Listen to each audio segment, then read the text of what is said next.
What is going on, everybody? Welcome into another episode of the Final Drop Podcast here at the Sour Kids Production Studios. What is going on? It is Alec, Javante, DeAndre, and guys.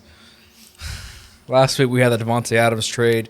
Javante came in his Raiders gear. Wasn't planned either. Yeah, it wasn't planned, but it worked out. And now, obviously, guys, let's just get right into this. This is huge news. Came out yesterday.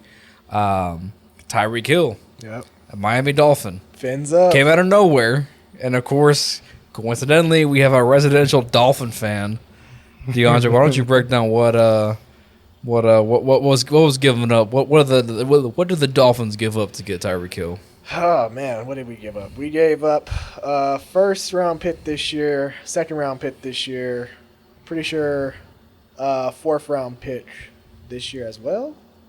Let me make sure. I don't want to be wrong. Got to fact check it. Yes, sir. I dig that. Yeah, we gave up 2022 first, a 2022 second, 2022 fourth, and then a fourth-round pick next year and a sixth-round pick next year as well. And, of course, you pay Tyreek Hill 4 years, 120 mil. Yep. What, 73.6, I want to say, is fully guaranteed, right? I believe so. Yeah, so once again, another AFC team gets super stacked. Let's talk about from the Dolphins' perspective first, guys. Obviously, they brought in some running backs. Chase Edmonds, Raheem Mostert in the offseason. We know what Jalen Waddle can do in this offense. You add Mike McDaniel. Then, of course, they signed Teron Armstead as well to a big $84.5 million contract as well. Yeah, which I actually expected him to get a lot more on the market. So I think that was a good deal. Yeah, good for T-Stead. Yeah.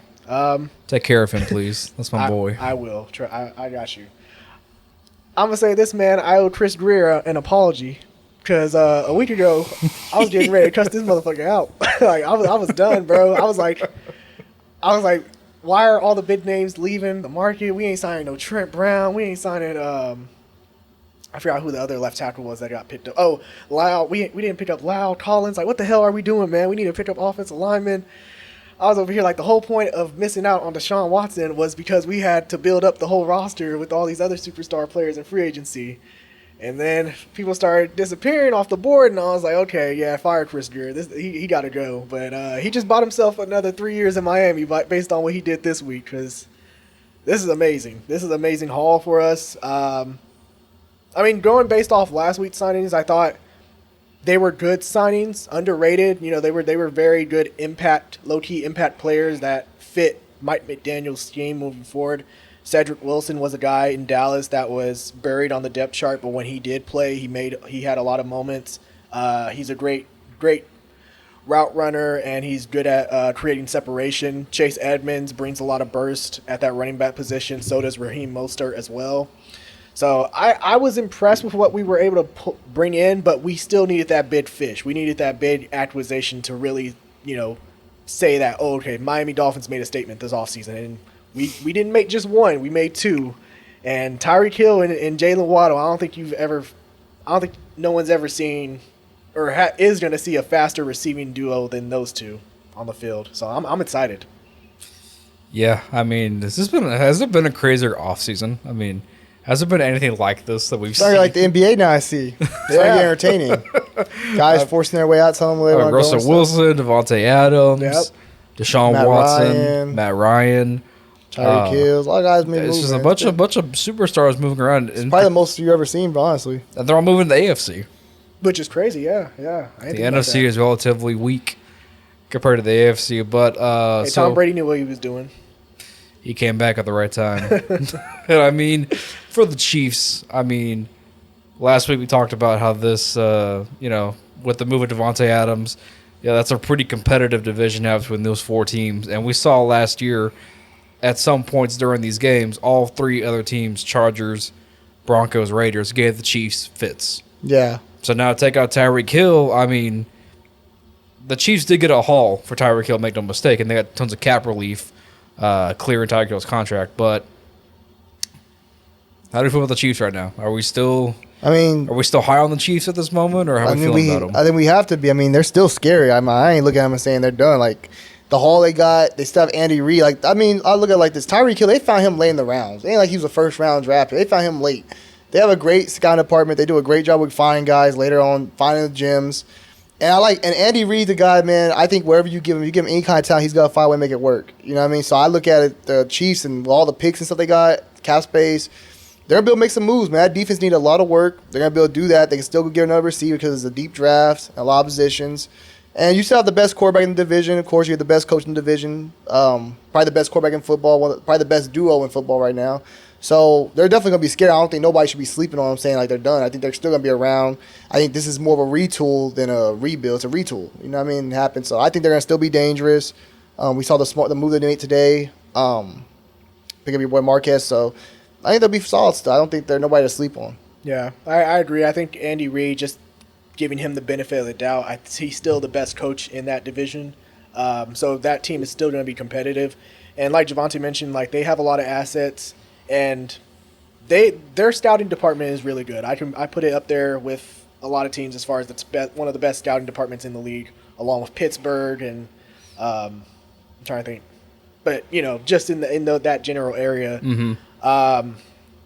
I wonder if they should kick the tires on a Brandon Cooks trade because he's a guy in Houston we know what Houston's team is like, but you can probably get something from Brandon Cooks and. I think he kind of gives you that same arsenal that Tyreek Hill brings, with that downfield deep threat. I think you can get for cheaper, low key, because you picked up Marquez today. I think you can get for cheaper. You go get a guy like Will Fuller. Yeah, sure. Will Fuller might not play 17 games, but what his skill set is. Cause, you're not gonna be able to replace Tyreek Hill. He's top 5 receiver in the league, we think. So you can't replace that with one guy. But if you get a multitude of guys that can do it. I think Brandon Cooks is a great pickup. I just wonder how much is. First off, I wonder if Houston's willing to give up Brandon Cooks. Well, he seems like a great locker room guy. I'm pretty sure Houston. I'm pretty sure all it would take is like one first round pick. And I don't know if I want to move a first round, especially on this draft. This is a deep draft. Yeah. You know what I mean? Would you rather have a rookie receiver or a proven receiver? Depends. These rookies are studs and they fast. Yeah. We saw this as a fast receiving class. They're studs. Brandon Cooks also, what's the contract looking like? Hey, Jalen Reagor was a fast receiver too. No. The numbers told you Justin Jefferson was better. The Eagles, I don't know what they want. Justin Jefferson was better. The eye test told you Justin Jefferson was a better receiver. We don't know what test made the Eagles pick Jalen Reagor. I don't know. That's when they started talking about. That was the analytics. Analytics over the eye test. Yeah. The eye test never lies. Or sometimes it does lie, but over analytics any day. But still, I think Brandon Cooks is a great player, but what's the contract looking like? Do I got to pay Brandon Cooks after this season? I think that's what I'm saying. If I got to pay Brandon Cooks, and what's the point? I might get a young rookie receiver that's on contract for 4 years. Hold that thought. Let me pull up his contract. But I like Brandon Cooks as a receiver, though. I'm not knocking Brandon Cooks. But I don't know what the move I wanted. Because this move is pretty much to say, hey, we got other needs. We got things we got to take care of. We need to save this. We need to get some cap space. Actually, yeah, he's on contract for this season, and then he's a free agent. That's what I'm saying. So I basically get a rental. Yeah. For 1 year, and then I have to pay. Yeah, but in a stacked AFC, that doesn't hurt anybody. Yeah. I mean, I just think with the Chiefs, obviously, I think this speaks to how much faith they're putting in Reid and Mahomes to my voice cracked, Jesus, to kind of carry this team not only in this division but in this conference. You look across the conference. I mean, I think Tyreek to Miami along with Turner Armstead, I think that makes Miami a legit competitor. Mm-hmm. Matt Ryan going into the Colts, that makes the Colts a serious Super Bowl contender. I mean, Watson in Cleveland. Say what you want about Baker. Deshaun is certainly an upgrade over Baker. Mm-hmm. So I think it just speaks to, I think the Chiefs, I think they're confident Mahomes can elevate any of these wide receivers play, whether it's Hardman, whether it's Josh Gordon, maybe Valdez-Scantling they brought in from Green Bay. Juju they brought in a couple days ago. You got the running game still. So that's also another thing. I wonder how much more they emphasize on the running game this year. Like, how much more important is it to get another guy to pair along with Clyde Edwards-Helaire? Because you invested so much in that offensive line last year, right? I think and it helps take pressure off Pat Mahomes. The thing you mentioned about the AFC West getting tougher, or the AFC in general is getting tougher. The one thing that stood out to me after you named all the teams and stuff like that was like the Dolphins are still the biggest question mark. Like, I know you said like the Indianapolis believable. We understand why. We understand why Russell Wilson, the Broncos. We understand a lot of teams you said. The Dolphins, the ones were like, but they got better. And they got better, but also they only got better if Tua gets better. That's fair. That's fair. If Tua's, I mean, listen, I'm looking at it. I love Tyreek Hill. It's on Tua. That too, and let's play a little devil advocate. When they got Mike Williams a couple of years back, Mike Williams was a stud with Ben Roethlisberger. You mean what, Mike Wallace? Mike Mike Wallace, my Wallace, bad. yeah. Mike Wallace. When they got Mike Wallace a couple years back, thank you for that. When they got Mike Wallace a couple years back, they thought they were getting a stud, speed, could do everything, go downfield.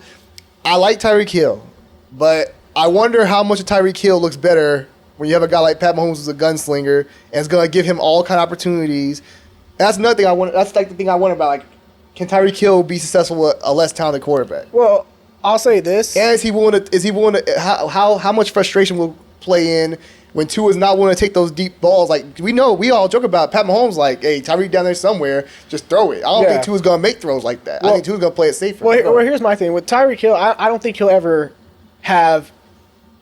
I think him in Kansas City was Pete Tyreek Hill because I don't think he'll ever have a quarterback like Pat Mahomes throwing it to him. Unless you're Josh Allen. You can't get better unless than Josh that. Allen, unless you're playing in Buffalo. That's the closest thing. Right. Besides that, you won't ever have a guy with an arm like Patrick Mahomes. And I think with Miami's offense, I do believe that Tyreek Hill is going to get the ball in the backfield a lot, similar to what Mike McDaniel wants to use with what he used with Deebo Samuel back in San Fran. Expect a lot of run after catch opportunities for Tyreek Hill and Jalen Waddle. Work the short and intermediate game. Get him in space. Exactly. And I think Tua can convert on those deep shots. He just didn't have a lot of. You didn't really get a chance to see a lot of it last year because he didn't have a lot of time to throw those deep shots. When you got guys like Jesse Davis blocking for you, thank the Lord we cut him. I definitely think the Dolphins did get better, though. I agree. I'm not trying to show them. Dolphins did get better. And shout out to the Dolphins management for making the move. I know Gianni was a happy man. I think with the Miami, I think Chris Greer, with all the criticism last year too, with all the news of Deshaun Watson, the trade, this offseason, the Brian Flores. with Brian Flores, reportedly, trashing Tua, and it sounds like Brian Flores was the guy behind the scenes pushing for Deshaun Watson. I think Chris Greer wanted to prove that he was right picking Tua. Right. And I think the best way possible is to get him, two good running backs, which they didn't have last year. Mm-hmm. You signed one of the premier left tackles in football, Teron Armstead. Mm-hmm. And then you come out of nowhere, come out of left field, and you trade for arguably... Oh, no, he's a top 5 receiver in the game. Receivers, yeah. So I think it's all on Chris Greer wanting to put all of his eggs in the Tua basket. Let me ask you this. Tell me if I'm overreaching, maybe. Now you give me this, too, because you're a Dolphin fan. It's your guy. To me, I feel the Dolphins don't make the playoffs unless Tua takes the next step, like a Justin Herbert step or Joe Burrow step. Not Super Bowl, but he shows that kind of improvement like those guys did. I just don't think they get to the playoffs because, like we mentioned, the AFC is just so tough. I think you might get 3 from the West. The North might have 2. And then you still got the Colts and the Titans possibly going to be fighting there. The Jaguars, I think, going to be more competitive. Not saying they're better than the Dolphins, That's but true. the AFC just deeper. And Buffalo's definitely going to be around. And New England, Bill Belichick's going to be around. Right. Well, I'll say this. Before we made the Tyreek Hill trade, I thought, you know what, Miami's roster with Teron Armstead, we have a shot at the wild card this year. Mm-hmm.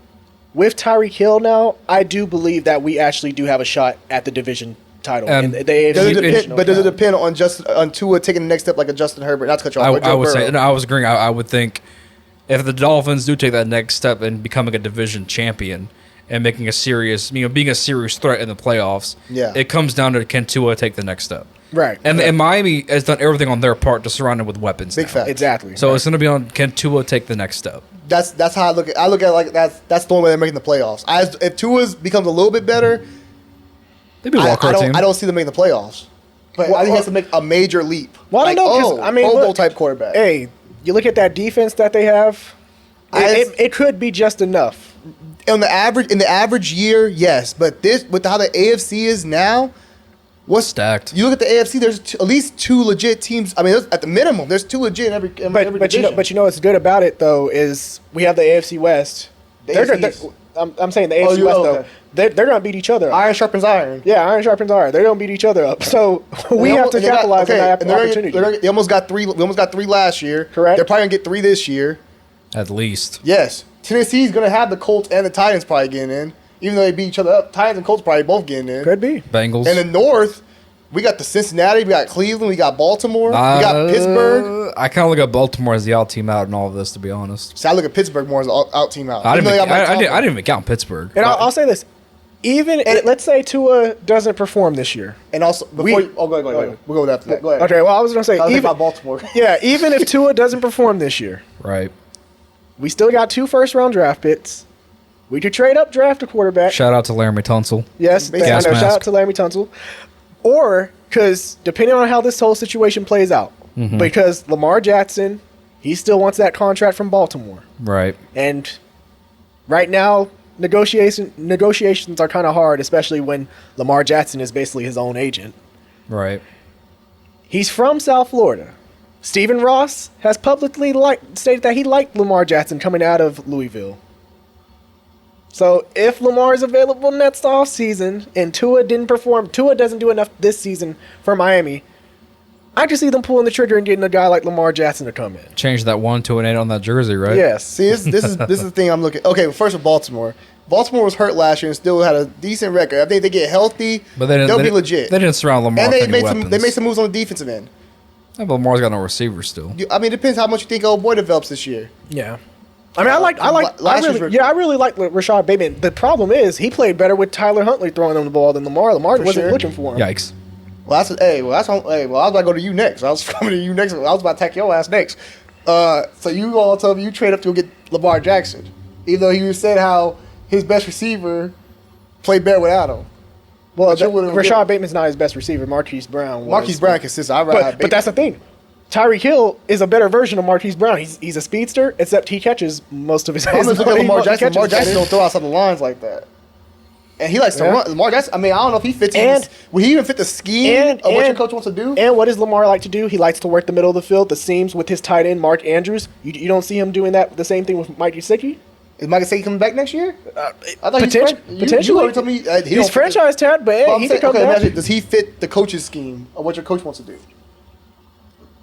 I don't think Lamar Jackson fits the plan of like what your coach would want to do. I think he's kind of quarterback. Well, Mike McDaniels will run oriented offense, so I can see that's not that kind of run. Considering the Niners drafted Trey Lance and what they want to do with Trey Lance in the future, and what you'll probably see with Trey Lance this year. Who has the better arm, you think? Who? Trey Lance or Lamar? I go with Lamar.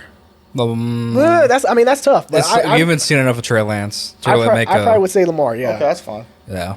I mean, Lamar Jackson would be a great pickup you can get him, but I mean, I hope Tua succeeds. Also, I don't hate Tua. A lot of people might think that I just love. I mean, compared to just the rest of his class, he just.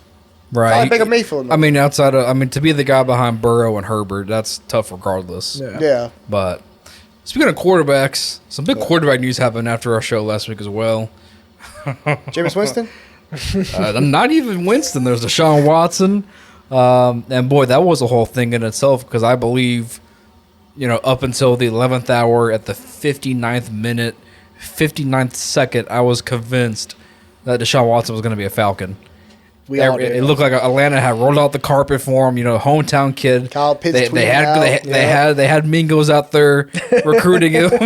It looked like Deshaun Watson was going to be a Falcon, and then that last Friday out of nowhere, the Browns came out of nowhere and gave you 243 million reasons why you should pick Cleveland. And 3 first-round picks worth of why. I think it was 3 first. Here, shout out to Cleveland making the move. Good job, Cleveland. I applaud the move. I don't applaud the contract.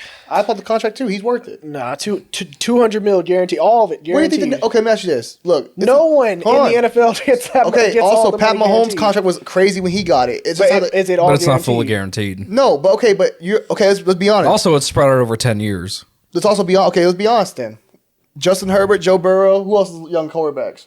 You don't think they're gonna look around and say, "I want that kind of contract too"? Well, yeah, now, but I'm saying Cleveland did it first. That's the problem, though. Okay, let me ask you this. Would Pat Mahomes be worth all the guaranteed money? He's worth it. I think Pat Mahomes a pro. I mean, Pat Mahomes. No quarterback is worth all that from money. A player's if you want a team build and build a good team, no quarterback is worth that much. From a player's perspective, like you would want every player to have their whole contract guaranteed. Well, yeah, only quarterbacks don't get that kind of treatment. But from a team perspective, I gotta think to myself, anything can happen. Right. I mean, but this is the okay. Hold on, let's go. Here's really quick the trade comp. So the Browns got Deshaun Watson, good lord, and a 2024 5th-round pick.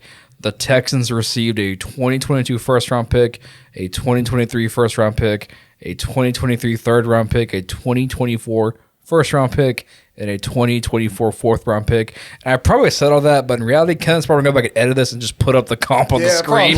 So I just said all that for nothing. But Still, I mean, I believe he's the first quarterback to get worth three firsts since. I gotta sit for y'all speaking blasphemy. Who was the last quarterback who was to get 3 firsts to net three firsts for? I know there's somebody. I know Carson Palmer to the Raiders was 2 firsts.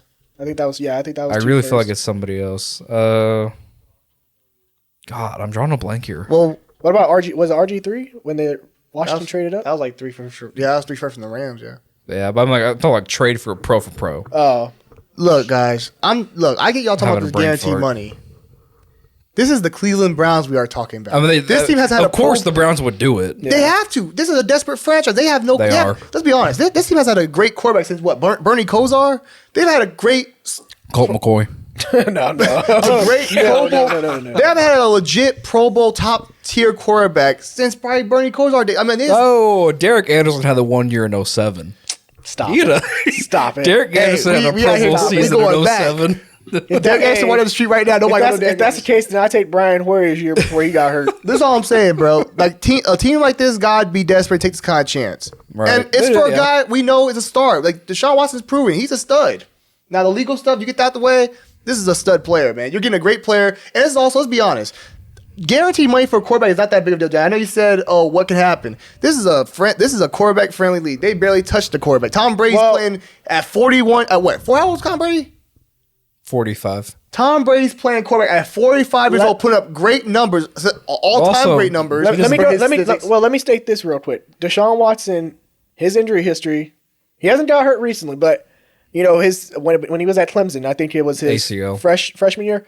ACL. Okay. His first year in the league. Torn ACL. Okay. And also, you got to think with the legal stuff going on, the NFL is going to suspend him. Probably 6. That way you got Jacoby Brissett, though. Perfect picked up for 4 or 6 games. I forgot they signed Jacoby. That's a perfect pick. Hey, from a Dolphins fan. Yeah, we talk about this. Actually. No, you can't say that. No. That's not the same. You're giving Jacoby.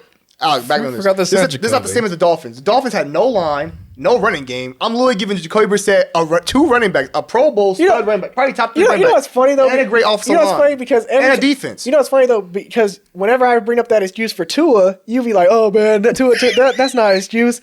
But when Jacoby Brissett, when I talk about Jacoby Brissett's a backup quarterback. Tua went before Justin Herbert. That's why we talking about it differently. Tua got expectations. That's fair. I'm saying Baker Mayfield ain't that bad of a quarterback. If he wasn't the number 1 pick, we look at him sideways because he's the number 1 pick. Yeah.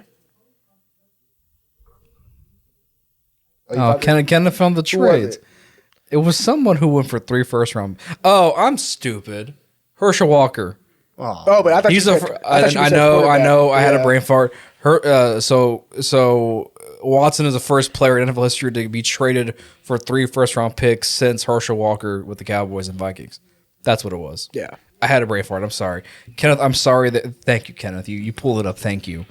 I have no problem with the deal, man. I think guarantee. I mean, the contract. First off, guarantee good for Deshaun Watson and his family, but they taking care of for life. But for the team, I get it. Cleveland, you have a team that's competitive. You have a Super Bowl winning. That team's ready to win a Super Bowl. They've been ready for the last 3 years. It's just crazy how all that went down because, like, I'm telling you, like on the flip of a dime, 11:59 p.m. Deshaun Watson flips from Atlanta to Cleveland. It was just so mind-boggling. Well, my initial thoughts, I thought Atlanta was they were the team because hey, they're home to him. If he's going to be coming back to the NFL with everything that he's dealt with, he would want to be in a comfortable setting, you know, in his home state. Yeah, where he has his people there. But think about the football aspect too. Like money, the money is great. I don't think nobody's gonna give him a guarantee like that. Well, the football, it's the best team available. Oh yeah, for sure. The rumor was though the Falcons had pushed back Matt Ryan's roster bonus to that Monday to get Matt Ryan the weekend to facilitate a trade to get Matt Ryan's contract off the books. And then even then, the Falcons and Texans were discussing the terms of the trade. Yeah. So it looked like it was a done deal until Deshaun Watson came in and said, "I wanted more guarantees in my contract." What you got? And Cleveland swooped in and said, "I got you." What's crazy because you didn't bring up this point. Cleveland was ruled out. Yeah, in the whole situation. It was down to 2 teams. It was down to the Saints and the Falcons, and somehow the Browns said, "Smart men, come back." Hey, the Browns said, "Hey, we're not done yet." They said, "Here's a check. Write the number. It's yours, whatever it is." But here's my problem with the full guarantee because I gotta think of it from Cleveland from organizational standpoint. What? there's a lot of controversy regardless of what team you are, bringing Deshaun Watson in. Right. You know, no matter where he went, there's going to be backlash. Exactly. So what do? I give this man $200 million guaranteed. That's a fair point. That's a fair point. Like, be honest. How do you think that's gonna? How do you think fans are gonna react to that, bro? In particular, female fans. Let's be honest. Let's be real. Let's keep it real now.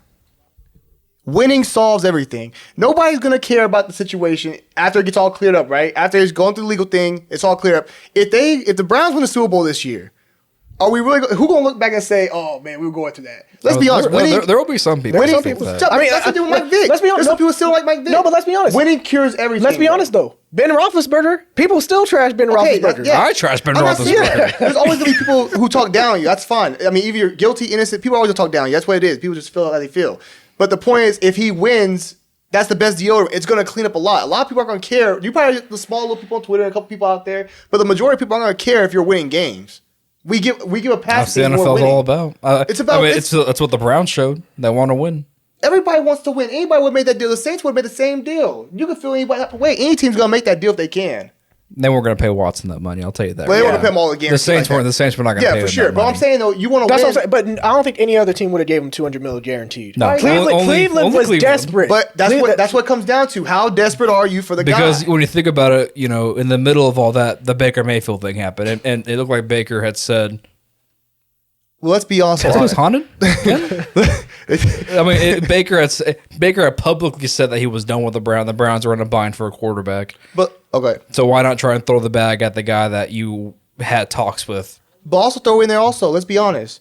The Saints aren't that. The Saints have been spoiled. You had Drew Brees for 10 years. You had or 8 years, whatever it was. No, it was almost 20 years. Yeah. 20 years. Oh, actually. 20 years. My was bad. Because he was 2006. 2006. Okay, yeah. So about 16, 15. Okay, you had he won your Super Bowl. Hey, don't do that. Do you know where we were before Drew got there? No, I'm not disrespecting. Do you know where we were before Drew? Sir. No, I'm not disrespecting. Drew was great. Y'all do y'all thing. Y'all won a Super Bowl. I'm not knocking. I'm saying y'all been. Do you know where we were before he got there? No, I'm saying y'all had some winning seasons. Y'all had a great quarterback, Hall of Fame quarterback. The Falcons had Matt Ryan, took him to the Super Bowl. They had Mike Vick. They've had great quarterbacks in their past. Mm-hmm. The Browns have never had that. They had Colt McCoy. Yeah, that's like Taysom Hill. You've been spoiled. Hey, don't you dare compare Colt McCoy to Taysom Hill. Is Taysom Hill still there? They released him, right? No, we still have Taysom. Yeah, I still have him. But no, the Browns haven't had that kind of set. It's like DeAndre, Deshaun Watson. The Dolphins would give him a guarantee of that much, but you would be okay with it because you ain't had a great quarterback since your bad Dan Marino. You ever had a Pro Bowl star quarterback since Dan Marino? Kenneth, don't play the Baker commercial. No, but now that I look at it moving forward now and what we got instead of getting Deshaun Watson, I'm happy with what we got. Okay, you're happy right now. Let's say next year we're in the same situation. We're right here getting free agency. You guys didn't make the playoffs, and you're still gonna make the playoffs. Then you're gonna be like, damn, we still ain't got the guy. Well, because at the end of the day, let's be honest. This is football. It's the ultimate team sport, and the quarterback's the most important position on the field. If you don't have the quarterback, you're not winning, which is why quarterbacks get paid so much. You need the quarterback. So even if you have this talented team with your whole roster right in Miami, if Tua is not the guy, you're still stuck. You're still not competitive because you draft a rookie. You have the whole same process. I mean, this is a Pro Bowl quarterback. Well, we've seen in recent years what teams with competitive rosters do when their quarterback is underwhelming. But they trade them away. You look at the Rams, what they traded Jared Goff for Matthew Stafford. We look at the Tampa Bay Buccaneers and how they had a talented roster with Jameis Winston at the helm. And they got put up a historical season. You're talking about getting guys that are Hall of Famers. How many of those guys are still out there? How many guys those guys going to be available like that?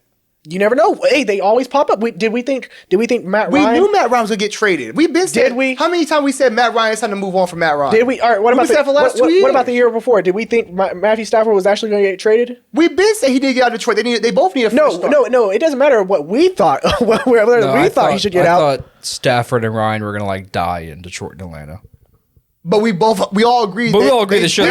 We all agreed they should be traded. But did we actually think it would? I think Matthew Stafford eventually, yes. And Matt Ryan, I thought Matt Ryan was dead. Matthew Stafford maybe last. Matt Ryan, I thought was definitely traded. I think that shit was getting. Once Julio got traded, Stafford was more likely than Matt Ryan. I thought Matt Ryan wasn't dying. I thought Matt Ryan was a guy who when they started leaving, they got rid of Julio. They started bringing it up. I was like, it's time to end it all. Let's say next year. Let's say Tua is underwhelmed. We could. I mean, I mentioned Lamar Jackson. Kyler Murray could be available if things. Kyler Murray is a. We saw Kyler Murray in the playoffs. That man looks shook. You tell me Kyler Murray's going to carry you in the AFC with Von Miller That's what happens. and Myles Garrett. Kyler Murray's undersized as hell. I want to have Deshaun Watson and Kyler Murray. That's what happens. You have Coach Bro as a coach, though. No, Kyler Murray look. This man. Cliff Kingsbury was. It's not just Kyler Murray. Can't. Let's be honest. He looked bad in that playoff game. The rush got to him. Also, he was a little pouty. He's also small. He can only do so much. Is this man going to last 17 games? And then come after that in an AFC with a powerful passer. Von Miller's in the AFC now with Buffalo. You've always seen with great Myles Garrett. Always seen Chandler Jones, Mad Max. Is Kyler Murray really going to take you over the hump if he's available? I'm not saying he is. I'm just saying like Deshaun Watson is better than both those guys you're saying. Lamar Jackson, I take Deshaun Watson, and I take him over Kyler Murray.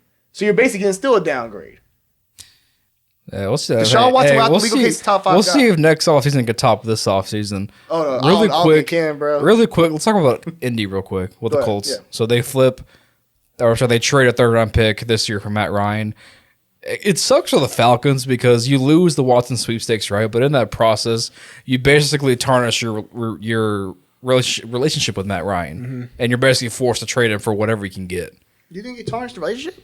Yeah, because the Falcons didn't tell Matt Ryan about, so the Falcons, they thought they were legit, we're not going to be in the race. Like, they talked to Watson, but then it heated up, and then out of nowhere, they go, hey, Matt Ryan, you got to go.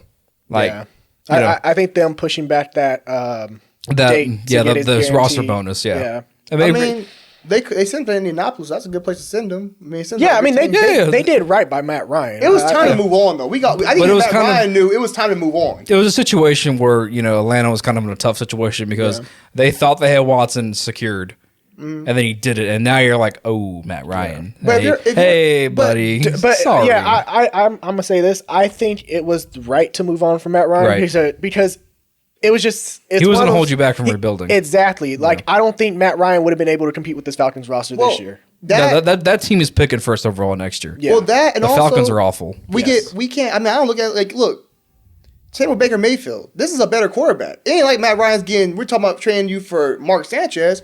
We're talking about Deshaun Watson, top 5 guy. Matt Ryan's not even a top 10 quarterback no more at his age. No, but I mean, he's certainly a step above Carson Wentz. He's certainly better than Phillip Rivers 2 years ago. And if I was Atlanta, I would have made this move earlier in the offseason. I wouldn't have waited until the Colts were the last team to pick. Why? Because the Colts ultimately ended up trading for Matt Ryan, but all they had to offer was a 3rd-round pick because they traded their first for Carson Wentz. So, I mean, I feel like if you would have traded him to Washington, you probably would have got a 2nd-round pick. How crappy does it feel to be Washington right now? Because, it was rumored they offered a bag for Russell Wilson. And then Deshaun Watson comes out, and then Matt Ryan's available, and now you're stuck with Carson Wentz. PR nightmare. If you had Deshaun Watson in Washington with Zach, Dan Snyder, hey, power duo. That's a power duo right there. That's crazy, man. I think with Matt Ryan, and let me see what you guys think. I think Matt Ryan takes the Colts to that's a serious team as far as Super Bowl contenders go.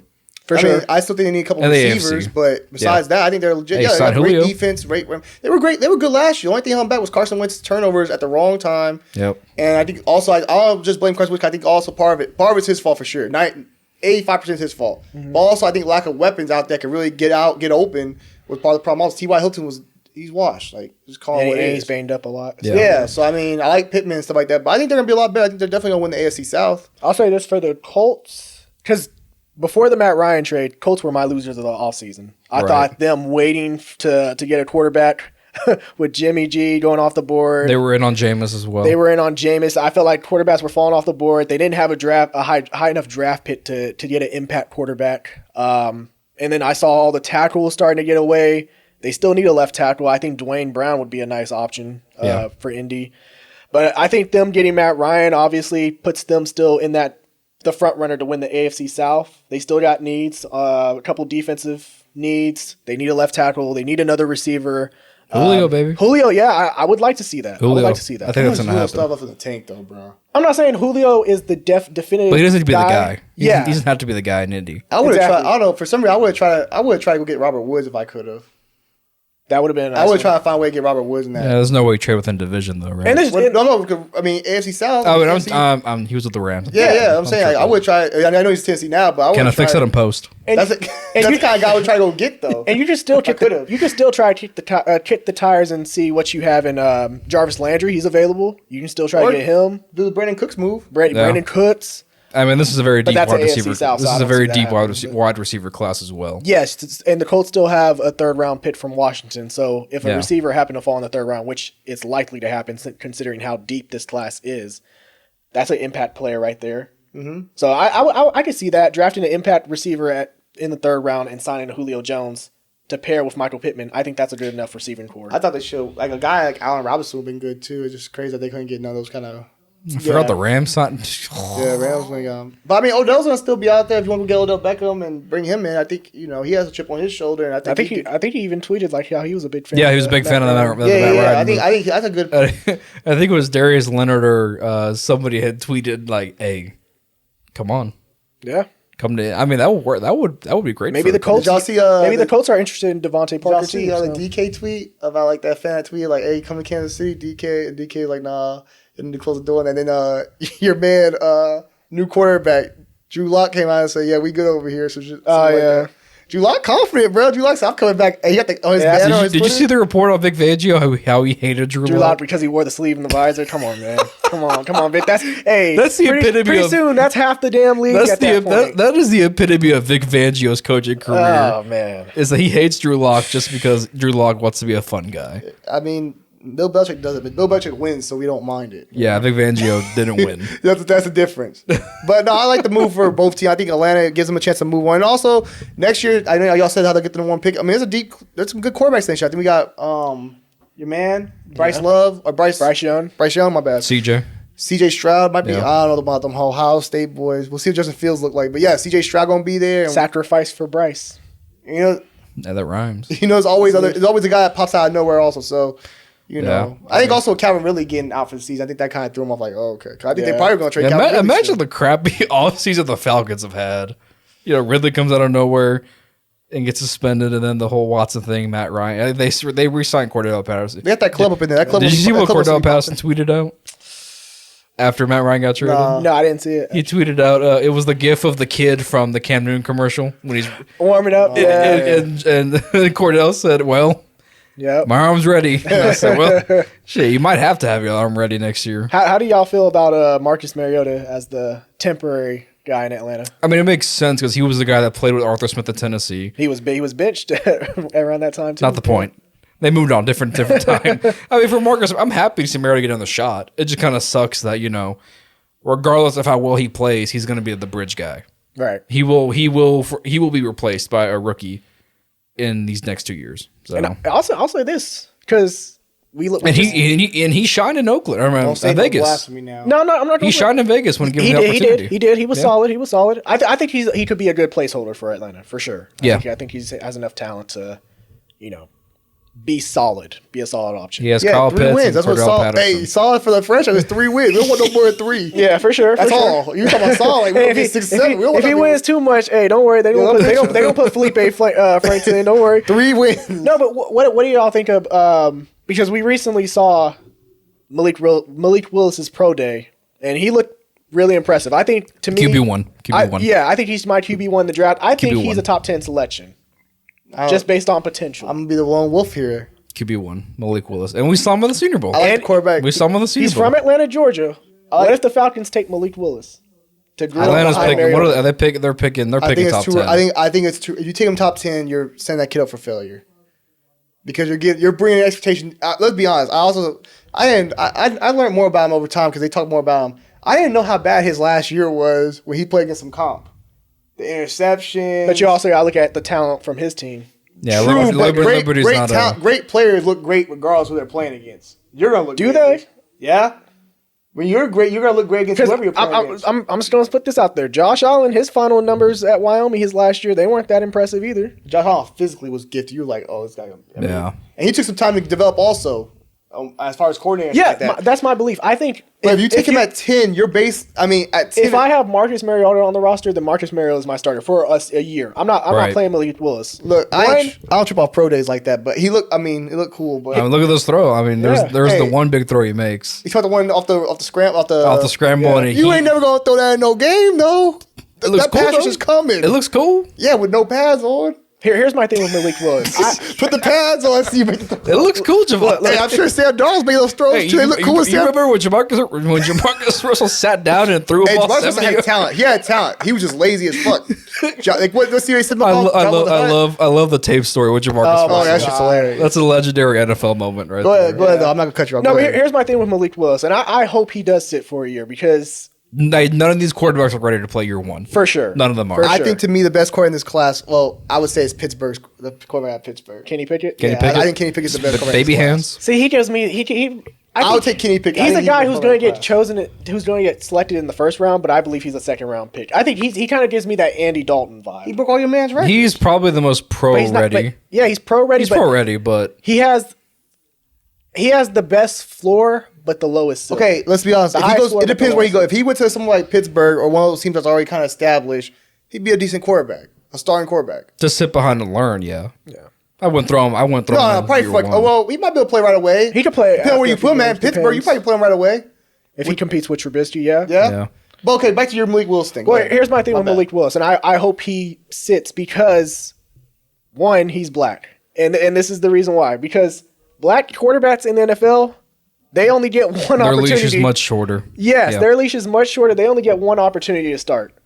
Pretty much. We look at how the Washington, they brought Dwayne Haskins in to start his rookie year. He was and trash. we Dwayne saw Haskins was Dwayne trash. Haskins was throwing. They had to to a- do a race. He was Dwayne throwing, Haskins trash. but let me be But he was honest. Black, throwing, blue, it was green. it was Yeah. a very unfair situation. But let's Was it? He had Ron Rivera was still No, trash. but let's be but- honest though. If Dwayne Haskins had time to sit and learn, do you think he would have been as bad as what he was his rookie year? Did he play this year in Pittsburgh? Was Pittsburgh going to play him? I think if he went anywhere besides Washington, because you got to remember No, going bro. into that draft. What year was that? 2018? Was he the Baker draft? Daniel Jones. He was Daniel Jones. Daniel Jones. Daniel Jones. It was him and Daniel Jones in that first Go ahead, round. though. Oh Yeah. God, that's so. I mean, you gotta remember in Washington, it came out that Jay Gruden didn't want Dwayne Haskins, but Dan Snyder overpowered it. He vetoed it. Dan Snyder left him some black and quarterbacks. took Dwayne Haskins, and Dwayne Haskins was thrown to a very unfair situation year one right away. Right. Was never getting a fair shot at Washington because Jay Gruden didn't want him, and he got fired. The new regime isn't obligated to keep him because he was their first round draft pick. Okay, let's also add that And it's also- this man also had off the field issues, bad leadership. Ron Rivera had a problem with. I was gonna say that, That's too. why teams didn't want to take a chance on him. Laziness, and also let's be honest, Johnny, we watch game. I told you, Johnny, you have to his fire like DeAndre. This man's not the guy. Then when you watch him play, you were like, he hesitates on throws. He don't take no chances. He ain't moving the ball for real.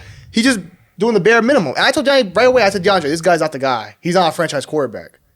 And Johnny said, "Oh, I think he can still be that." Then by year two, we watched Washington versus Philly. That last drive at the goal line, we watched it.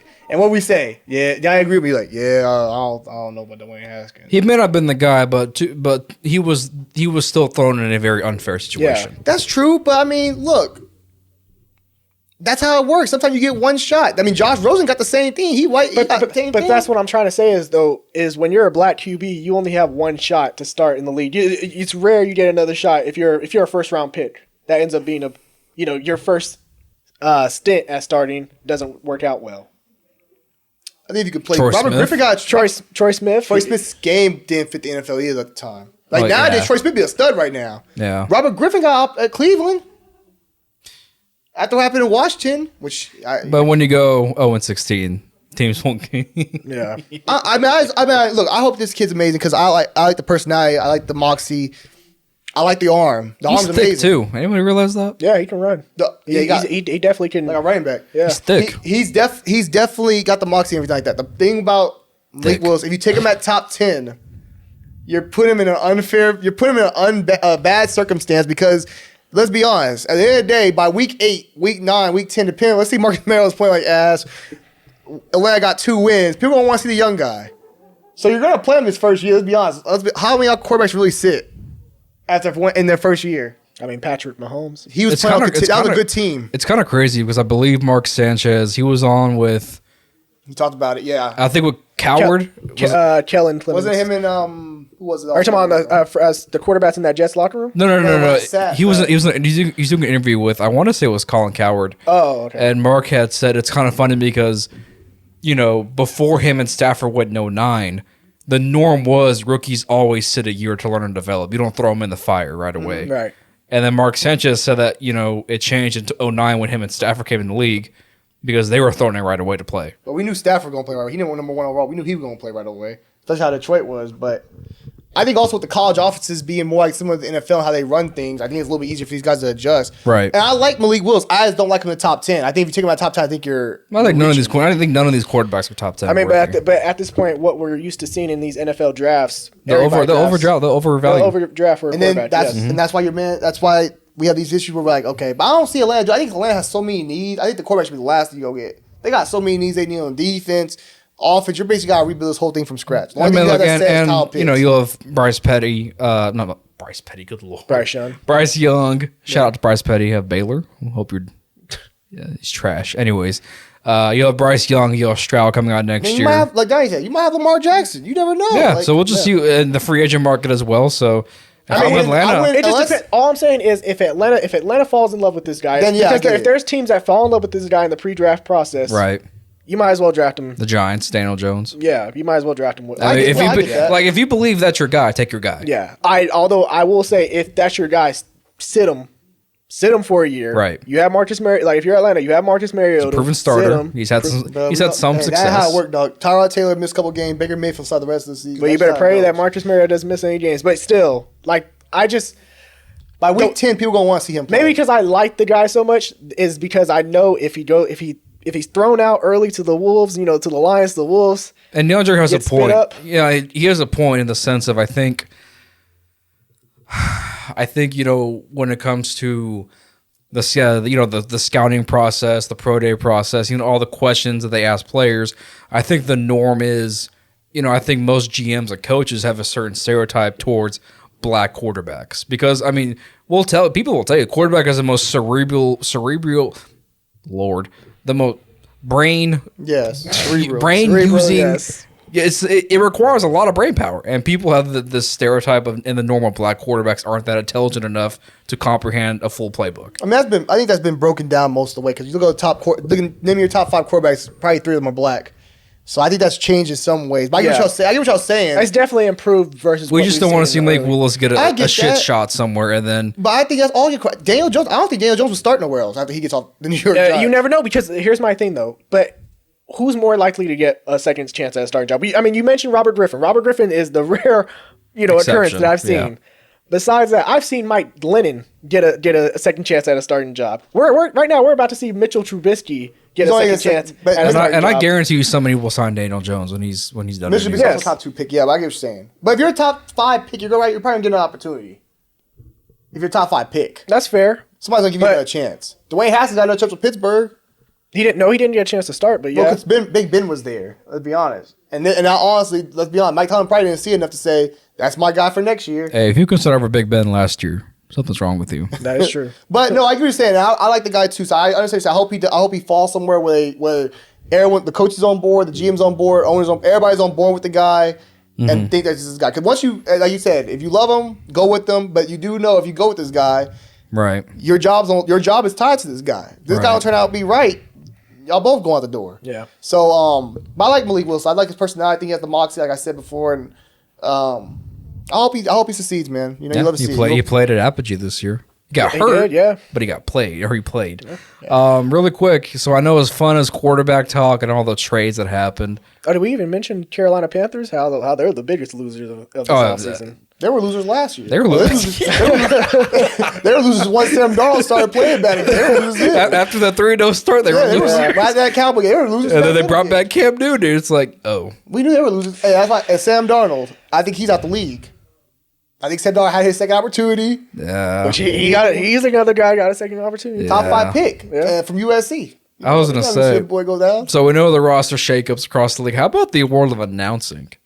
How crazy he's getting now. I mean, talk about the power duo. So we have Ramon Nance at CBS, right? Mm-hmm. ESPN now has Troy Aikman and Joe Buck doing Monday Night Football. Amazon Prime Thursday Night Football is now going to have Al Michaels and Kirk Herbstreit. But Let's see Herbstreit's it. still going to do ESPN college stuff. And then NBC, you're assuming it's just Chris Collinsworth, insert Mike Tirico for Al Michaels. You're solid. And there's Fox. You got to have Gus. Who Johnson. got screwed. You got to bring in Gus Johnson. That's the only way to make it work. So, I mean, it's just crazy because we talked about it before, like how the TV announcing market was going to shake up this offseason as well. All the money coming in. So, New deal. who should Fox's number one team be now? I said Gus Johnson. That's the number I one would love guy. to see Gus Johnson. Gus I would Johnson, love to see man. Gus Johnson. I think maybe Gus, and I guess you could bring Charles Davis in. I think that I would like probably that. be my dream, my pair that I can think, the best pair I can think of right now. But for sure, Gus Johnson. As far as the other person next to him, That's your play-by-play guy is Gus Johnson. oh yeah, for sure. Yeah, but you gotta bring some excitement back to Fox. Yeah, I wonder if they're going to throw it back at Sean Payton. Try to get him to go and do announcing there. They could. Greg Olson's an option. Yeah. Kevin, who is it? Kevin Burkhead? Burkhardt, yep, Yeah. he's an option as well. It's crazy. Yeah. Because, I mean, that's changed in entirety as far as the broadcasting goes. Yeah. No, you ain't lying, bro. It's changed it up. Out of all those pairings, which one do you like? Which one, if you had your team playing, which one would you want covering? That's hard. I feel like out of respect. See, people crap on Joe Buck. Me and my dad always have this joke about how, like, every time he comes in with Troy, he'll go, "Is Joe Buck here and the Hall of Famer?" It's like, we get who Troy Aikman is. He's Yeah. the Hall of Famer. We Show that get it. respect, goddammit. But every time, it's a little thing. Every time we go, and the Hall of Famer's here, it's like, Yep. Or the Chris Collinsworth. Now here's a guy. here's a guy, Al. No, Chris Collinsworth. I like Chris Collinsworth. It's just I started hating him because he was in the Madden games. Like I think. Oh yeah, a couple years before the newer, yeah. and it just started getting annoying. It's hard because I love all the play-by-play guys. So Buck, Nance, Tirico, Al Michaels, I love all those guys. Yeah. They're all great at what they do.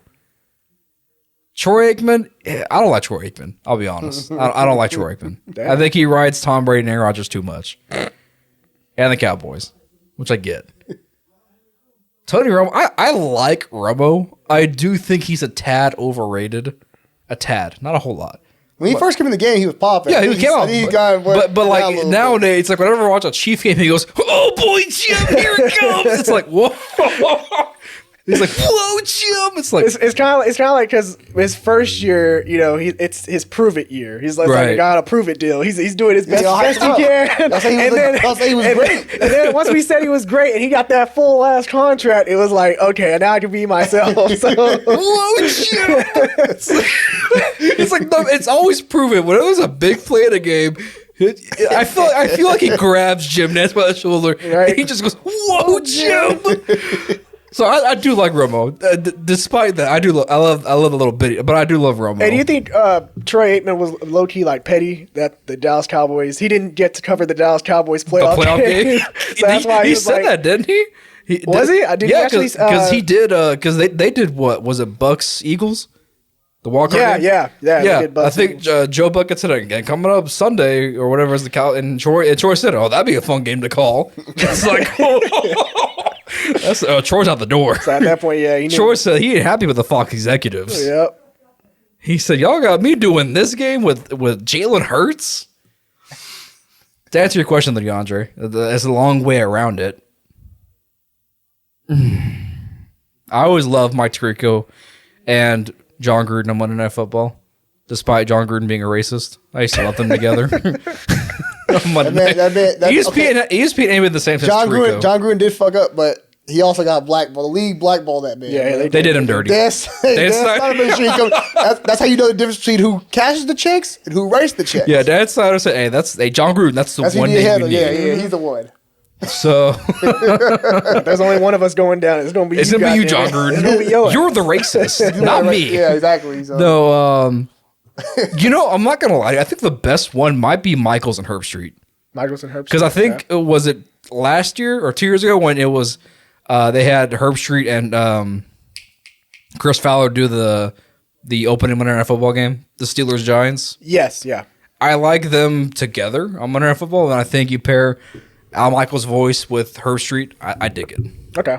I like that too. I dig it. Yeah, I'll probably go with that. Al Michaels, Herb Street. What do you think, Javante?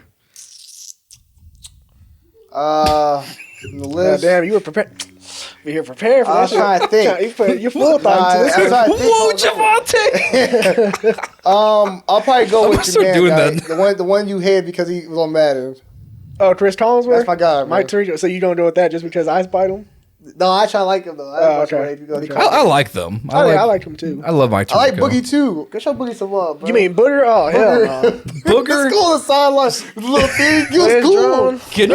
Can you imagine paying top money for like them set them? That was the most I'm gonna useless lie. thing ever. That was the most the Booger useless thing. Mobile. Hey, You might as well get him one of them damn chairs that those tennis referees be having. You might No, as well but get him that on the sideline. I love ESPN's just whole like team and everything. I love the energy they bring, the youth. I love Darren Lasky too. Yeah, I Darren love Lasky's really growing. the NFL Live crew. I love Marcus Spears, See, Nina. ESPN used to be on the downfall.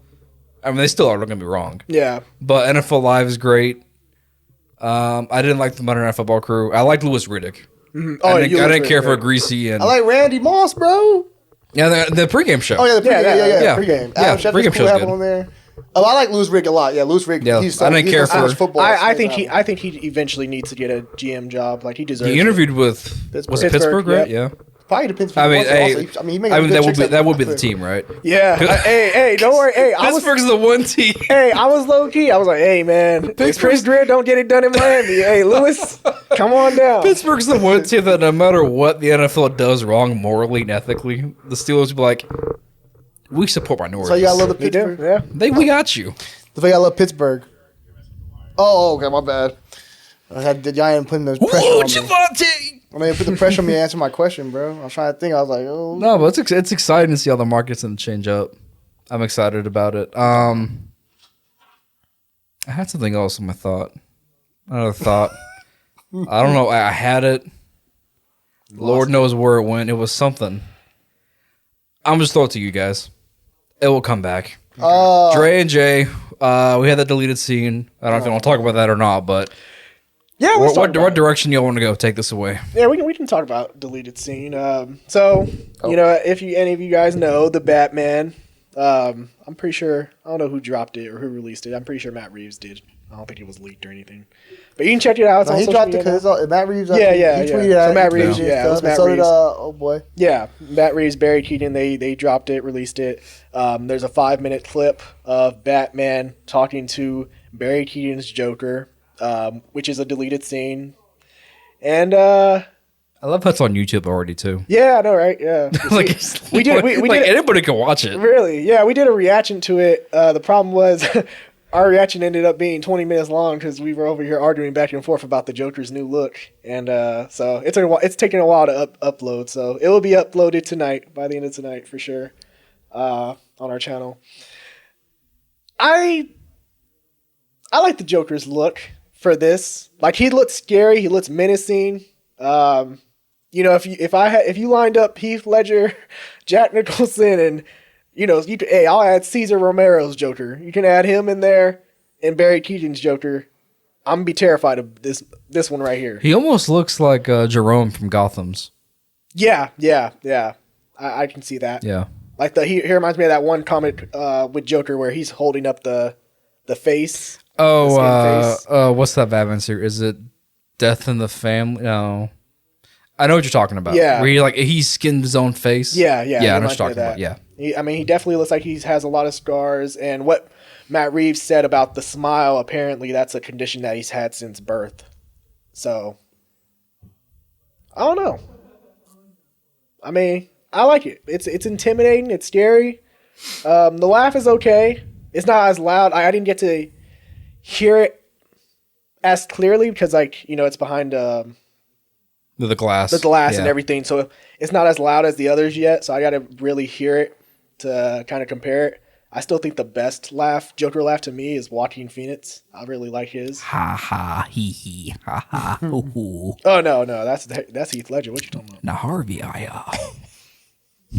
I do like that. I do like Heath Ledger, but Joaquin Phoenix felt like the most like, oh, okay, this is the closest to Mark Hamill's Joker. Yeah, Mark Hamill. Compare Mark Hamill. Yeah, he's the best. That's the standard. Yeah, that's the standard right there. Or it could be Jared Leto. That sounds like the Count from Sesame Street. For sure. I think a lot of us fans though can agree though that this scene wasn't needed in the movie. Right. And it's kind of it's glad that it's a deleted scene. Yeah. Because it just takes away from other characters with like Riddler, Penguin, and you don't want to throw the Joker out there in the first movie. Mm-hmm. You know, like I'm fine with the way it was with the little short. What was it like? At least a minute long with him talking to the Riddler at the end of the movie. Batman spoilers, by the way, people. So yeah, I'm fine with it. I have no problem with it. I think. What do you think, Javante? But you're the clown. I mean, everyone know how I feel. I'm going to start off by saying because I know this ain't our channel exactly, but I know they always come from my head when I talk about DC. They always come from my head saying I'm tripping or something like that. Because you are tripping, But I will say for me, I mean, look, I'm like I said in our review, everyone's entitled to have their opinion about their Joker, what Joker they like. For me, I don't like how he looks. I don't like the hair all missing and shit. I don't like it personally. But to each his own. I like more of a classy Joker, more classical look and stuff. Purple suit, more like, you know what I mean, like yeah. not more menacing because of you know who he is, more than just like physically looking at him. Well, let me ask you this: one, what if he does like his hair is patchy because it could be the chemicals that ended up causing his hair to fall out, or even if that's the reason, I don't like how it looks. Or what if he pulled the hair out himself? Like He's just I don't like how it looks. I still don't like how it looks. Also, you told me how he's gonna look coming out of the prison. I still don't like that look. Also, hear me out. Number 2, this man is in prison. He does not care about his health. How many motherfuckers are going to keep up with their health in prison? I mean, I never been in prison, but I'm sure people. I would imagine. I imagine that's probably the least of your worries. Yeah, that's what I'm saying, bro. Well, I'm saying, like, if this is what you're showing. Well, this ain't just prison. This is Arkham Asylum. No, but let's be honest. Matt Reeves put this clip out also knowing that we were going to react to it and people were going to look at it and get their opinion about the Joker. Because we barely saw him in the film a little. We saw a little clip, which was enough for me. Mm-hmm. I didn't need to see. Like, I agree with what you said. Yeah. But you didn't really see too much about, like, overall, like, faces. Like, this is put out here to show us this is my Joker where, like, I want some feedback. I mean, some ideas. And I think this is what he's going to look like coming out. He may not have the jumpsuit, but this is the look he's going to have. Like, the hair, face. I think this is what it's going to look like coming out. You can't tell me unless you'll put a weave on him. I mean, like, this is what he goes. I just like the look. To me, this looks like some horror, which is cool, but it doesn't feel like, to me, like what I look at when I think of Joker. Like, there's certain aspects of Joker I just think about. Even if you want to make some change like Heath Ledger's and different tone with the paint or putting the powder or the paint and stuff, like the skin being bleached. Let me ask you this: he has green hair, right? Mm-hmm. He has barely got hair, but yeah, he got green hair. He has bleached skin, right? Yeah, somewhat bleached. Yeah. He has a weird smile, right? Yeah. Sounds like Joker to me. I mean, yeah, you can say. I mean, if you like the Joker, you like the Joker. I mean, to me, I personally prefer more of a somewhat of a classical look. I mean, it's taking a chance. He's taking a definitely chance because some people are gonna like this, some people are gonna hate this. Yeah. Well, I mean, the good thing is it's a deleted scene. No. This is official, DeAndre. Don't take that deleted scene stuff. But hear me out. It's not canon, right? This is canon. But you know what I mean. It's a deleted scene. So if they wanted to, depending on the reaction from it, they could always change it up. Because the only scene they showed in the theater, to the actual scene in the movie, it shows him.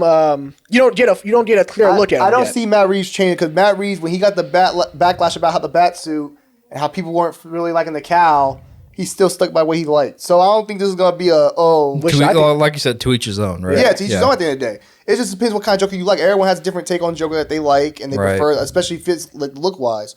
And for me, this is just a lot. So the thing I like about it, the look, I'm kind of just waiting to see, like, down the road what he has planned for his Joker. But I like the dialogue between him and Batman because, I mean, you see the Joker kind of like when he takes, the notes Batman has on Riddler, and he's sitting there going, I like this. And then, he's egging on Batman throughout the dialogue. He's teasing Batman. Mm-hmm.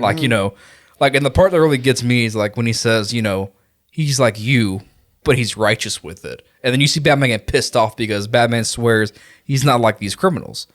Well, I think the biggest argument against Batman is the people in Arkham are like this because of Batman, right? And like the Joker, like you didn't see this kind of relationship really with any live action Batman. I mean, with Keaton and Nicholson, it was kind of like just strictly combat. You know, he's a villain, he's a hero. Right. And then with Heath Ledger and Christian Bale, you did see that, but unfortunately, you know, with Heath's passing, we're just never going to see that relationship go any further than what it was. Mm-hmm. We don't talk about Jared Leto. We don't. So we don't talk about that. Simply put. And that's the closest thing. We don't talk about Leto. That's another one. Not to cut you off. That's another Joker. I understood that reference. Thank you. That's another Joker that's been. I understood that reference. That's another Joker that was out there, that was created, that people were like, this don't feel like Joker. I get it's David Ayer's view of Joker, but all the tattoos and stuff, people were like, the moment I saw the grill, I was done. The moment when I saw that man driving that Bugatti, that purple Bugatti in Gotham with the neon lights, I'm like, bro, that ain't nothing Joker would do. Actually, no. The moment I saw that Joker run a nightclub, yeah, and like pimp away Harley Quinn. If he would have been low key, I would have a problem with that. The moment he opened his mouth, bro, I was like, that ain't Joker. It just was. Actually, it was the shitty moment I saw him dialogue. put his hand over his mouth with the tattoo smile, I was like, I had no problem with that. He was like, Bugatti thing. No. What got me was, you belong to this fine. Yeah, oh man, it was just terrible. You know why though? Let's be honest. why do people want an Ayer cut? That's not going to save the movie. It really That movie's wasn't. ass. It really is not going to But save also, it. people who said Jared Leto really try to find a way to get in the character, like sending people use comments like that. I think everybody tries to. And that is a weird way. I think because Heath Ledger, everyone tries to try to find Heath Ledger did this. He stayed in the closet by himself for the whole time. Mm-hmm. So I think everyone tries to find their way of getting themselves into that situation where they can play that character, because a character that's very out there. Actually, out there. cool thing if you guys don't know about Heath Ledger, the scenes in the Batman where he had the camera and you know he was recording himself like with the hostage and everything. He actually recorded that himself and sent that to Christopher Nolan to use. nice. For the Rest in hostage peace to situation. a legend. So really cool Yeah, stuff. but this for me, man, it's cool. I mean, it also, I know people said the Riddler had a different look, and that's different because the Riddler's only had one other film adaptation, from live action film adaptation, which was the Jim Carrey. And that one is like strictly straight out of a comic And that's book. old. Yeah. That's like from 92, 94, 95, something like that. Yeah. Or 96, something like that. So it's an older film, so that's one adaptation. I've seen so many Jokers that there's certain things I expect out of a Joker. Well, here's my thing with that, and especially because I understand your viewpoint with, we don't need the Joker. Like, everybody doesn't want to see Joker shouldn't even because Batman has so many other villains we want to touch up on. Right. And I mentioned this before we started this show, is that when you have these different versions, these different takes, people want to see what these other characters look like in that director's universe. But that's why the characters can never be pushed forward. And I'll take it to another point. We can come back to this. If you look at the horror genre, it's the main reason why people have said Halloween needs to get rid of Laurie Strode. They have to kill her off and move on. Because you can't, if you keep on attaching a character to another character, I get Batman and Joker kind of united, but there's other characters there's other great characters in Batman. There's other great villains. It's not like he has like two villains. Yeah. He has other great villains you can use. But the problem is everyone attaches Batman to Joker. Well, because they always gotta have it. Well, because Joker is always that one villain that pushes Batman but that's over the why, edge. and that's why we keep getting recycles of similar films. We don't get nothing new. We haven't seen no Clayface. We might not get no Mr. Freeze because we're still stuck on trying to get Joker. And I feel like I'm tired of seeing everybody make an adaptation and have to have a Joker in it. Can there be a universe where can somebody make of their own Bat universe where there's no Joker? We got Mr. Freeze is one of the most interesting villains because he's not really truly a villain. He really isn't. He's about his wife and he loves his love interest, his wife and stuff like that, trying to get her from being sick. Like, those are interesting characters who I want to see. I'm tired of seeing Jokers. Yeah. But to DeAndre's point, I feel like no matter what Batman, animated, a video game, whatever, people are gonna ask, well, where's the Joker? That's fine. You can ask all you want, but Even when Spider-Man came out, when the new Tom Holland Spider-Man, when his film series came out, I was interested in seeing, I wonder what his Dr. Octopus is going to look like. I wonder who his Green Goblin would be. That's another character. They were able to bring people from the other version, so Right. it wasn't that big of a deal. Even before that, though, they've done Shocker. They've done Shocker in Spider-Man. I like the Shocker, but they've done Shocker before. They teased Scorpion. They did Vulture. How long have people been asking for Vulture? We did Vulture. They teased Scorpion. Yeah. They teased Scorpion. I mean, they've done a good job. Kevin Feige's done a great job of trying to get new characters and characters. Well, I think the other problem is just that. I think, in my opinion, and if you can agree or disagree, I think as far as a hero and villain go, there's probably none more iconic, nor, what's the word? I got some. AC came on for you. The word can't fit. Speak the truth. I gotta speak. I feel like there's no. I don't care speaking. There's no relationship that's been explored more than Batman and Joker. And I feel like, especially in live action, I mean, like I said, Heath Ledger, when he passed, that story ended. So we never had to explore that relationship down the road. Mm-hmm. With Nicholson and Keaton, it never was explored after that. Right. This could be the first time we actually truly do explore, like, what makes Batman and Joker like such a complicated So at that duo. point, you're talking about probably that's a two movie film. That's basically 2 movies of Joker. But here's my thing. What if Joker isn't the main character in any of those movies? He's not the main villain, but he's a guy in Arkham. How can you have Joker without having the main villain? Right. He's in Arkham. Batman visits Arkham. This is my last point. We don't act like Batman visits Arkham regularly. This is my last point. I'll shut up. What Y'all if? might not like this point. I'm gonna be that real. Let me ask you this real quick. Just real Go quick. ahead. What if? And I bring this up all the time. What if Joker is the Nick Fury in this situation, like how Marvel is, and slowly Batman is putting these villains in Arkham, and Joker is befriending each and every one of them, setting up. And let's say, I don't know. This ain't Gorilla Grodd, my guy. The final You're talking about movie. some Gorilla Grodd type stuff. What are you talking about? This is Joker. Joker's. He did it in the games. He took over Arkham.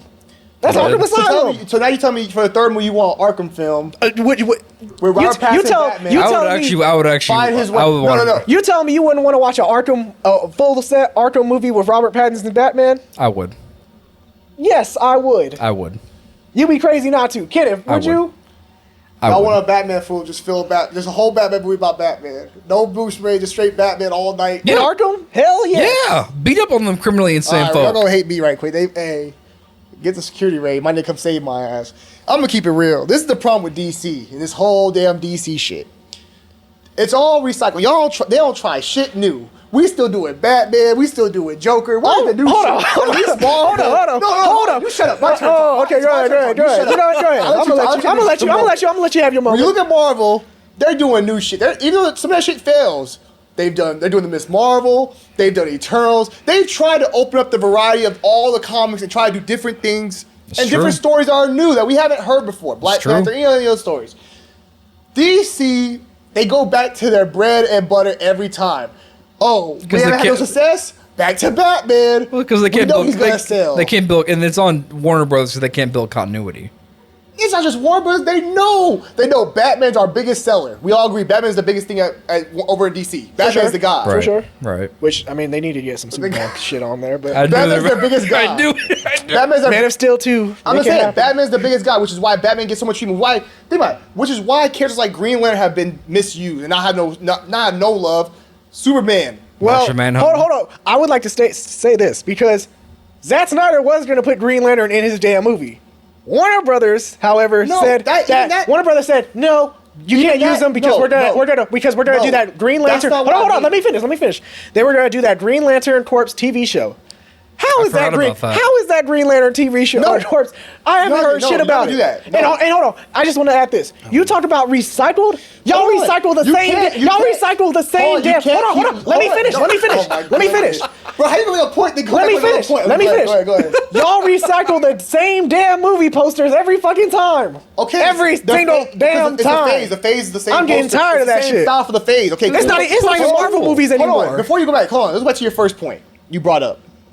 Green Lantern and Zack Snyder stuff. I'm talking about Green Lantern getting his own movie, not no damn 2 minutes in your damn Zack Snyder film, like Martian Manhunter. I'm talking about his own movie where he gets a chance to shine.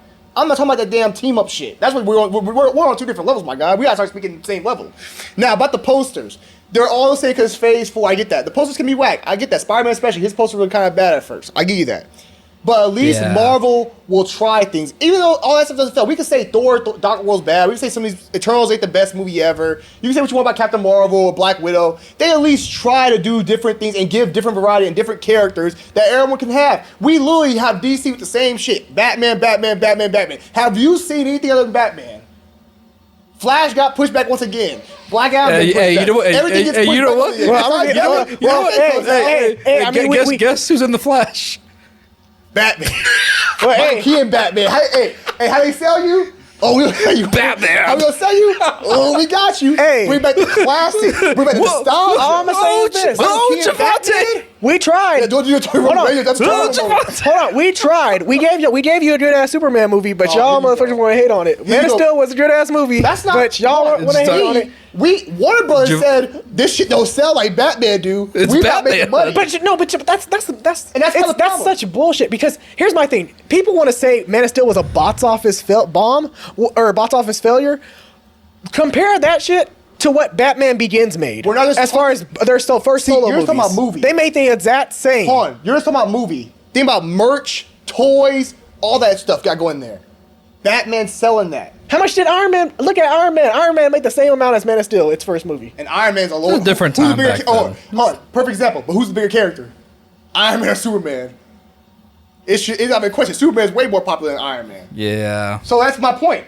Iron Man did Superman numbers as Iron Man. We ain't talking about the Hulk. We ain't talking about X-Men or Wolverine. But I just compared it to Batman Begins. Batman Begins, it made the same amount. Batman's a bigger character too. Batman's a big but character. It didn't make, I will give you that. So, but all I'm saying is, bro, we just need some new. I'm saying DC goes through the same recycling. And Marvel at least tries new things. So at least DC had the first female superhero film. Just saying that. I'm just gonna put that out there. That's true. It took y'all how many years to get a Captain Marvel and Black Widow? Y'all have Wonder Woman for sure. I give you that. Wonder Woman's one of the best probably female superheroes out there. I give you that definitely. Yeah. No knock on that. Right. But I will keep it real. Say no hate on DC. This Batman, this ain't for me. But I know y'all agree that y'all like it, which is cool. Can't if you get it right. Ken, if you look like you were scheming back there, like you want to say something, you got that. I got that. Hey, don't worry. You got that. Kept on speed down just in case somebody tries something. That's a great way. That's a great way to wrap it up, yeah. boys. Another Dre and Jay legendary debate. I gotta stop with you. Really quick, I just want to say one thing, and you guys can spit an answer out real quick. John Clayton passed away earlier this week. He was a legendary reporter at ESPN. Before Adam Schefter, it was Mort and John Clayton. Mm-hmm. One of my favorite bits of John Clayton is a SportsCenter commercial where he's like, "Hey, Mom, I'm done with my segment." So really quick before we log off, give me your favorite This Is SportsCenter commercial. What is it? If you had to pick one, what is it? Damn. That's tough. I'll give you mine. Okay, what's yours? It's a Steve Irwin one. Which one? The Steve Irwin one. Steve Irwin. When Steve Irwin had one? Yeah, with the Florida Gator mascot. Huh. When he's at the elevator and the elevator opened, he backs up the hose like, "Crikey, look at the size of her!" And it's the Florida Gator mascot walking out, and then he goes and tackles it. See, I don't think I've ever seen that one. It's classic. It's a classic. John Clayton was one of the funniest, and I'll also say I think it was one. I think it was Stan Verrett, and he goes to the elevator, and he's like, and it's the New Jersey Devils mascot. And he's like going up, and he's like, nope. And he walks out. Yeah, I think that was probably my favorite. For me, you guys know I'm a Celtic fan. I got my Celtic gear on. So for me, it's the big three when they start going through the names. Oh yeah, that's my favorite one probably because the big three when they first got together and stuff. So I'm gonna say that's my favorite. Honorable mention would be Adrian Peterson's with Scott Van Pelt.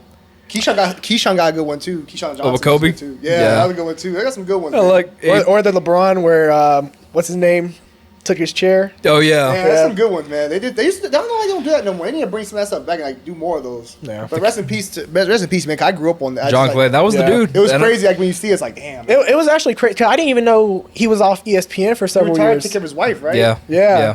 But also he was cut because when ESPN made the pay cuts, I didn't know they kicked all the older guys out. I did not know he was one of them. Yeah. I literally thought he was like doing his own stuff for ESPN, but just not reporting, like not doing live action. I thought he was doing like.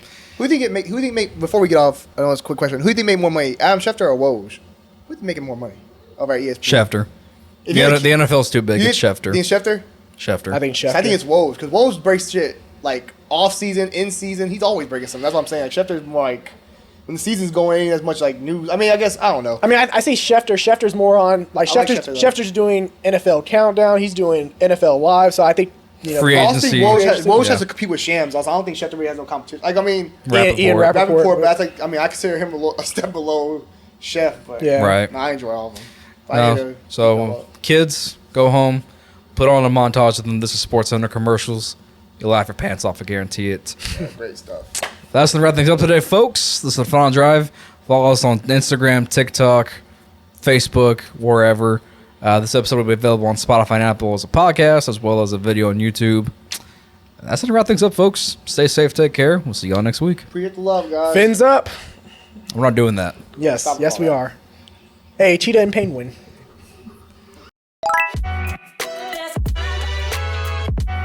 Sour Kids Production.